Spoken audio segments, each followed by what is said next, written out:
पिपला के शहरियों ने ईद के तीसरे दिन पिपला के इकलौते तफरीह पार्क, जो कि चिल्ड्रन पार्क के नाम से जाना जाता है, का रुख कर लिया है। चिल्ड्रन पार्क में शहरी बच्चे और फैमिली के साथ ईद के तीसरे रोज एंजॉय करते नजर आ रहे हैं।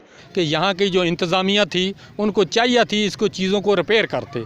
जैसे कि ये आप पीछे देखें झूले हैं वो टूटे हुए हैं, इलेक्टिव वहाँ पर एक गोल चक्कर वाला झूला लगा हुआ है वो टूटा है, बल्कि उसके आगे कांटे लगाए हुए हैं। एक आदमी मुकर्रर है जो लोगों को मना कर रहा है। लिहाजा इंतज़ामिया को चाहिए ज़िला मियांवाली तहसील पिपला में ये छोटा सा एक पार्क जो आवाम के लिए फैसिलिटी की सहूलत बनाई हुई है इसको मरम्मत करते। शहरियों का कहना है कि पार्क की हालत जार इंतजामिया की नाकस कारकर्दगी का मुंह बोलता सबूत है। शहरियों ने टूटे फूटे झूले, इलेक्ट्रिक झूले की खराबी समेत पार्क से जुड़े दीगर मसाइल पर इंतजामिया से मुतालबा किया है कि पिपला में मुतबादिल तफरीह मकामात मौजूद नहीं, इसलिए अवाम पर रहम खाते हुए पिपला के उजड़े इकलौते पार्क की हालत जार को जलने की बजाय बेहतर बनाने पर तवज्जो दी जाए।